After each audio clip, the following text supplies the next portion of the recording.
Yo, what is up, all of my family and friends, and welcome back into my continuation video from my previous video of my unboxing of the Azatec or Azatec, tomato, I don't know, but it was for their Optima 803 mid-tower case, which is the cube design, which really appealed to me, but that's neither here nor there. We're going to try to put everything together with this base and see how it turns out.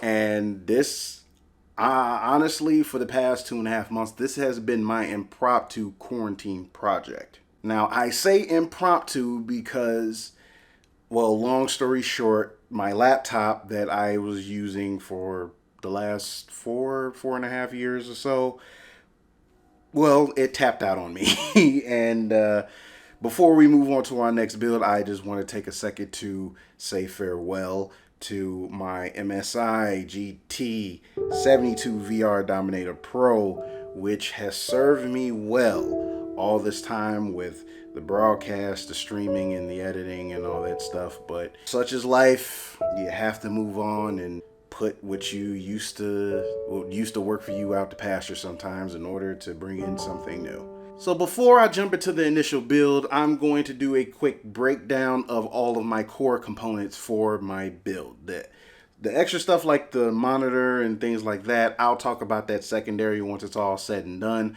But let's go ahead and break down the core components that make it all come. So we're essentially going to go in order of acquisition, and then I'll break down how much I spent on said product. So we'll start with the most expensive component, which is the CPU.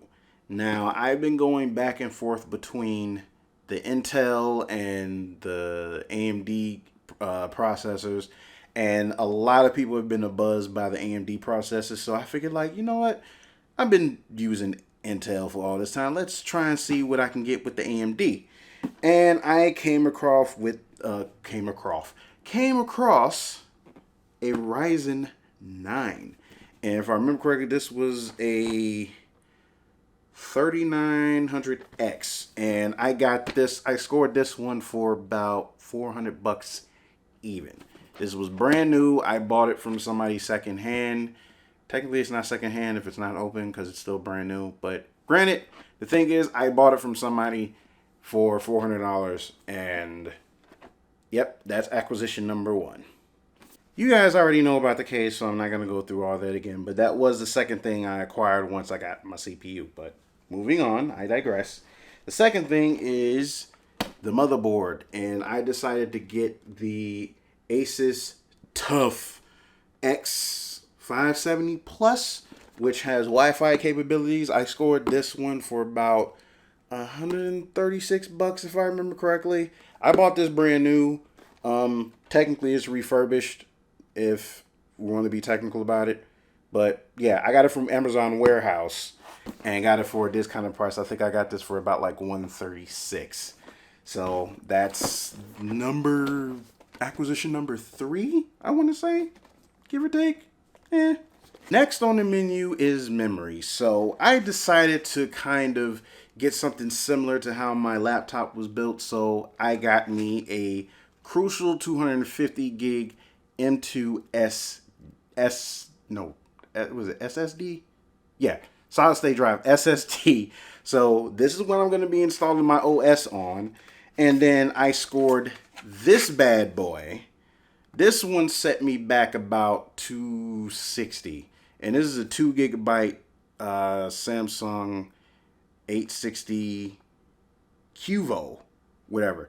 This is basically going to be like my main stuff. So like this bad boy set me back about $260. Of course, this is actually not too expensive. I actually got this for about like $51 roughly. Like probably like a couple more with tax and all that stuff. But yeah, 51 and 260. And let's say what else we got. Oh yes, RAM. I decided on the Trident ZG Skill dual RAM chips, which is, I think this is 16. And I'm going to add to this and determine to make it a full 32 because I'm just meticulous like that. But yes, if you notice, this is one of the RGB type RAMs, which honestly I didn't know existed until about a month ago. And to kind of keep the theme, I decided to kind of stick with that. And so I decided on these. Main reason I decided on these because someone was selling this locally secondhand. Got these for $65 even. Pretty hard to beat for this type of RAM. Like you not gonna find one like this for $65 anywhere. So yep, that's this one.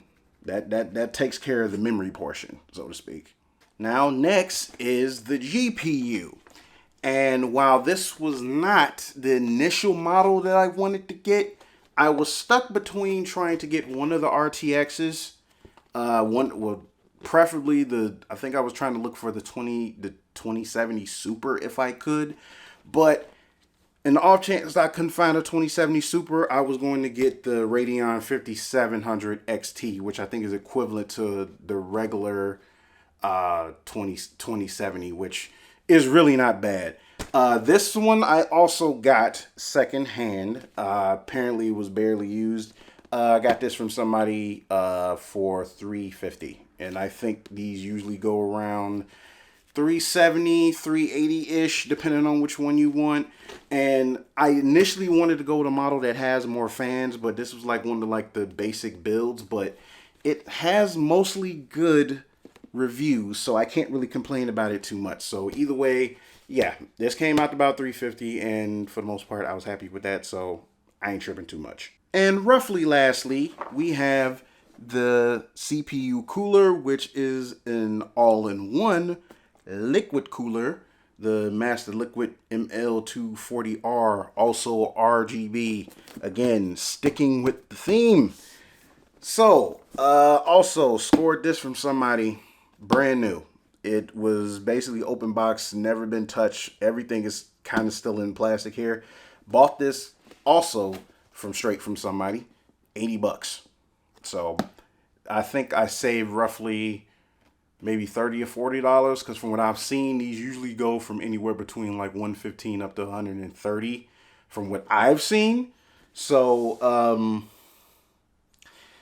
couldn't really beat it considering like all the other options that was out there, and it was plus it was kind of hard to find in my area a 240 millimeter cooling fan radiator slash thing or whatever to hook up into it. So very happy about getting this one. So of course my last acquisition, I gotta get something to power this whole thing up. So I decided to go with this power supply, which is made by Rosewell. Now usually I go for either EVGA or Corsair.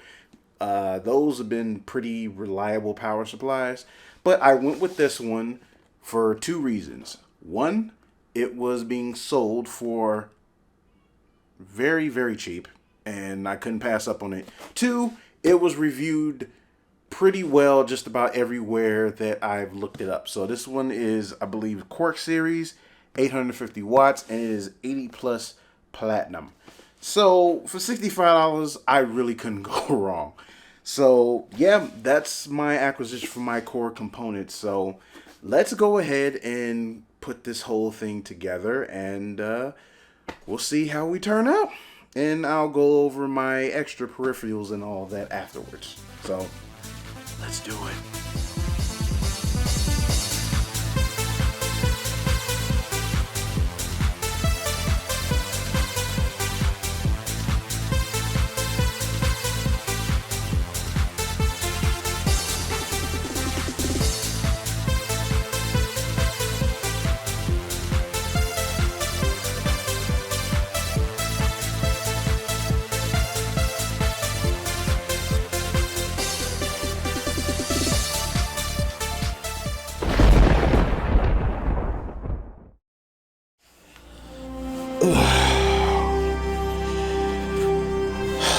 Ladies, gentlemen, the time has come.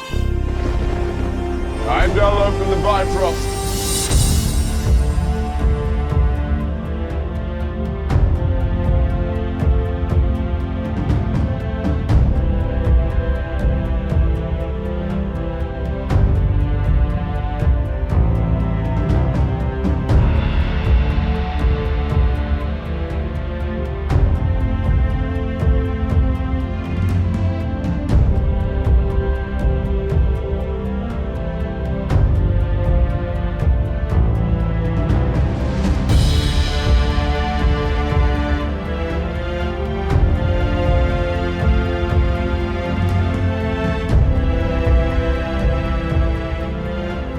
are, guys. This is my Ryzen 9 build, and I am finally finished. As you can see, it's the core build, and I'm gonna quickly go over some of the things that I've noticed and give you my overall thoughts about my pros and cons with this particular case. Now, the obvious cool thing here is the whole aesthetic of the case itself. As I previously showed a little bit from when I was doing the unboxing, this front panel part here opens up, and one of the things I really like about this case, you see, it opens in the front and it opens at the top here, which makes maintenance a dream for this thing. And that's one of the things that I was really looking for with the computer case, is something that was really easy on the maintenance. And I can't say that I could have thought I could have gotten anything better than this as far as maintenance goes. So I'm really happy on that front. And of course, the overall design of the case isn't too shabby either. So you got the power button here. Hopefully that's in focus enough.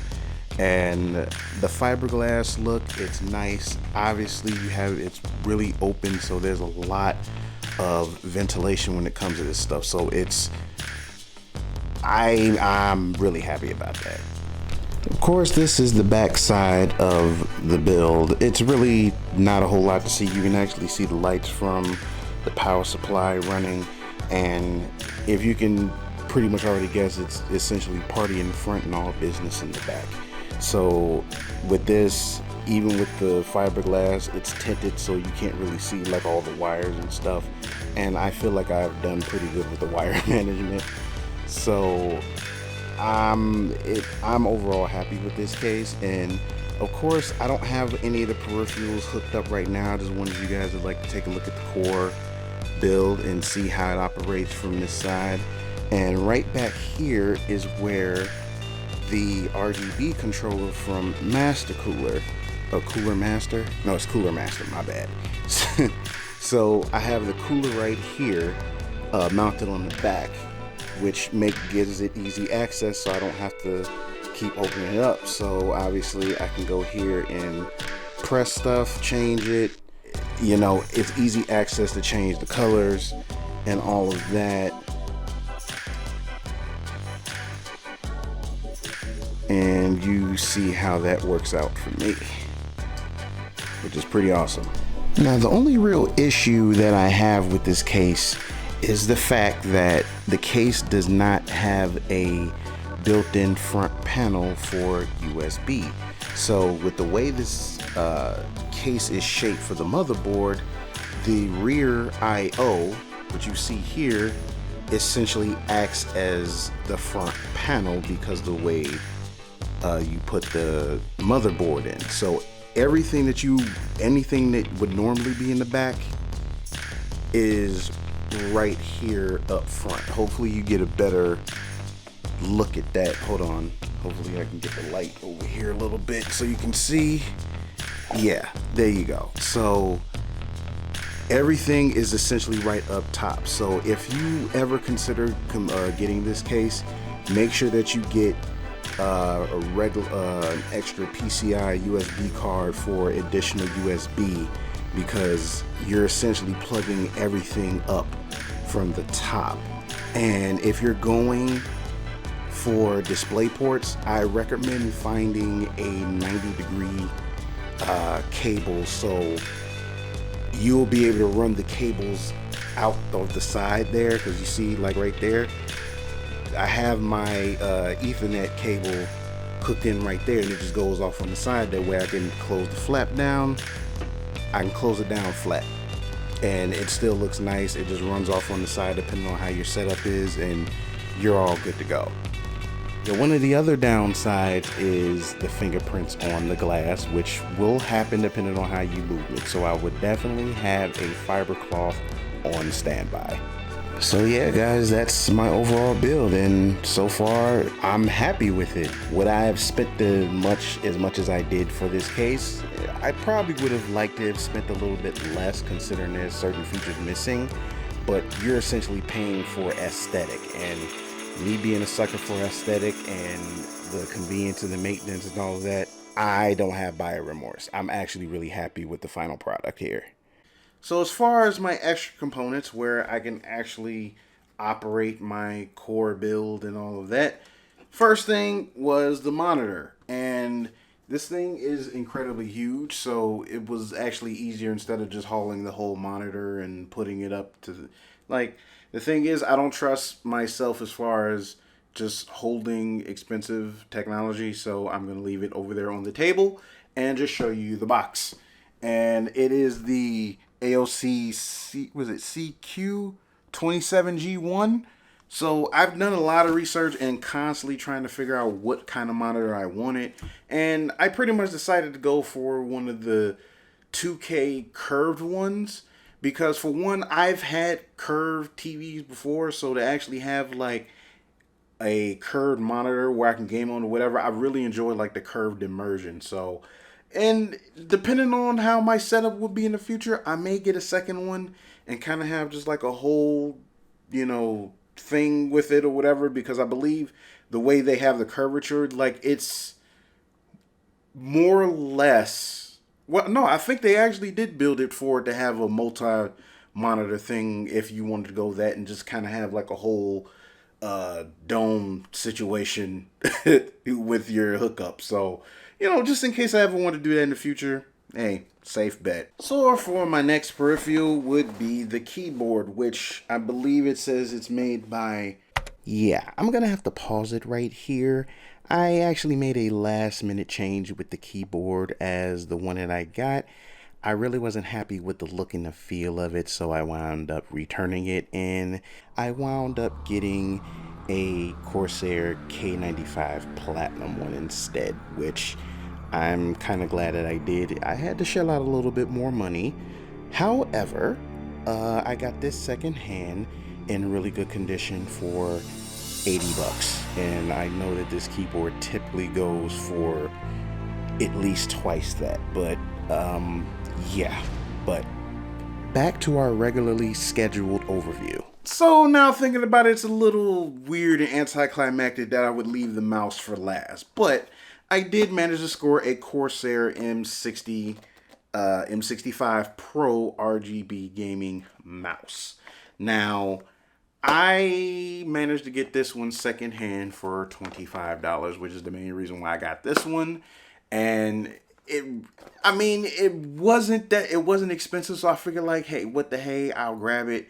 And I still have the Corsair Harpoon, which is still in decent condition. I might even settle to give it to a relative or something or whatever. I just wanted to kind of get a whole fresh start with my new build. So to also backtrack a little bit, the monitor was around $320, which for that monitor is actually good because they usually are about $30 or so higher than that. Give or take, I'm not really sure. But yeah, that's pretty much everything, guys. That's my build, and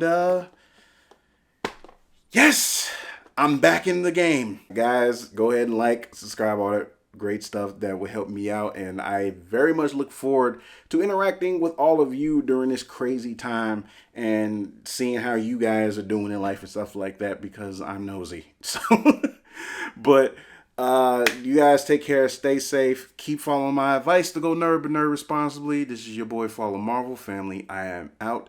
See you later, and hopefully we'll still be here later on and not battling in the corona apocalypse. All right, take care. I'll see you guys later.